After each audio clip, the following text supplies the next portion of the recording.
Hi friends, நான் last வீடியோலேயே சொல்லியிருந்தேன் என்னோட பையன் வந்து பூசணிக்காய் வந்து சாப்பிட மாட்டான் அப்படின்னு சொல்லிட்டு எப்படி அவனுக்கு கொடுக்குறது அப்படிங்கிறப்ப நான் யூடியூப்பில் சர்ச் பண்ணி ஒரு ரெசிபி வந்து அவனுக்கு செஞ்சு கொடுத்தேன். அவனுக்கு ரொம்ப பிடிச்சிருந்தது. ஸோ அவன் நெக்ஸ்ட் டைம் பண்ணுறப்ப நானே பண்ணுறேன் அப்படின்னு சொன்னான். சரி பண்ணலாம் அப்படின்னு சொல்லிட்டு இன்றைக்கி வந்தாச்சு. இப்போ ஒரு பவுல் வந்து அவனுக்கு கையில் கொடுத்துட்டேன். இப்போ இதில் வந்து நம்ம கோதுமை வந்து ஆட் பண்ண போகிறோம். ஸோ நான் ஒன்றா சொல்லிக் கொடுக்க அவனே வந்து பண்ணிட்டான். கோதுமாவை ஆட் பண்ணியாச்சு. இப்போது வந்து மிக்சியில் வந்து அந்த மஞ்சள் பூசணிக்காயை வந்து நல்லா பேஸ்ட்டாக அரைச்சி எடுத்துக்க போகிறோம். ஸோ ஒன்றுமே நான் சொல்லி கொடுத்துட்டே இருந்தேன், இப்படி எடுக்கணும் அப்படின்னு சொல்லிட்டு அவன் அப்படியே காமிச்சிட்டு இருந்தான். பாருங்கள், இந்த மாதிரி நல்லா மிக்சியில் அடித்து எடுத்துக்கோங்க இந்த மஞ்சள் பூசணிக்காயை. இப்போ இதை வந்து கொஞ்சம் கொஞ்சமாக அந்த மாவில் வந்து ஆட் பண்ணிடலாம். ரொம்ப ஸ்லோவாக தான் பண்ணிகிட்டு இருந்தான். ஃபுல்லாக ஆட் பண்ணிவிட்டு நல்லா ஒரு மிக்ஸ் கொடுத்துக்கலாம். மிக்ஸ் கொடுத்துட்டு நெக்ஸ்ட்டு வந்து நாட்டு சக்கரை வந்து ஆட் பண்ணணும். நீங்கள் சர்க்கரை சீனி வேணுனாலும் ஆட் பண்ணிக்கலாம், எதுனாலும் ஆட் பண்ணிக்கலாம். உங்களுக்கு சுகருக்கு எவ்வளோ இனிப்பு தேவையோ அவ்வளோ வந்து நம்ம நாட்டு சர்க்கரையோ சுகரோ ஆட் பண்ணிக்கலாம். நான் வந்து ஒரு 2.5 ஸ்பூன் வந்து ஆட் பண்ண சொன்னேன். அவன் கொஞ்சம் கொஞ்சமாக ஆட் பண்ணிகிட்டு இருந்தான்.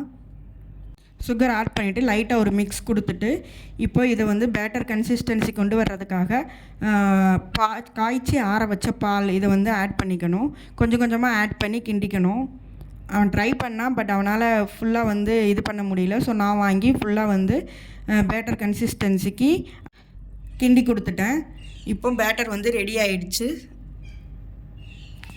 இது கூட வந்து எக்ஸ்ட்ரா ஒரு முட்டை சேர்க்கலனாலும் சேர்க்கலாம், நல்லா ப்ளஃபியாக வரும். பட் முட்டை சேர்த்தா அந்த ஸ்மெல் வந்து எங்களுக்கு பிடிக்காது, அதனால் நாங்கள் சேர்க்கலை.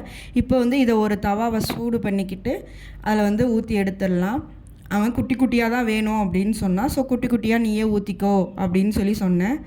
சூப்பராகவே ஊற்றுனா குட்டி குட்டியாக. இதை வந்து நல்லா வேகவும் பின்னாடி திருப்பி போட்டு பின்னாடியும் நல்லா வேக வச்சு எடுத்தோன்னா சூப்பரான பேன் கேக் வந்து ரெடி. பேன் கேக்குன்னு சொல்ல முடியாது, இனிப்பு தோசை அப்படின்னு சொல்லலாம். இதில் பூசணிக்காய் கலந்துருக்கோம் அப்படிங்கிறதே தெரியாது, நல்லா சாப்பிட்ருவாங்க இனிப்பாக இருக்குதுன்னு சொல்லிட்டு. ஸோ பூசணிக்காய்லாம் எப்படி குழந்தைங்களுக்கு சாப்பிட வைக்கிறது அப்படின்னு யோசிக்கும் போது இந்த ரெசிபி வந்து கண்டிப்பாக ட்ரை பண்ணலாம். சின்ன குழந்தைங்க கூட ரொம்ப விரும்பி சாப்பிடுவாங்க. பாருங்கள், சூப்பராக வெந்து வந்துடுச்சு. இப்போ இதில் லைட்டாக வந்து ஹனி ஸ்ப்ரெட் பண்ணி கொடுத்தோம் அப்படின்னா செம டேஸ்ட்டாக இருக்கும், சூப்பராக இருக்கும். கண்டிப்பாக உங்கள் குழந்தைங்களுக்கும் கொடுங்க. கருசாமி எப்படி இருக்கு? எங்கே எடுத்து சாப்பிட்டு பாரு, ஒன்று எடுத்து சாப்பிட்டு பாரு பார்ப்போம்.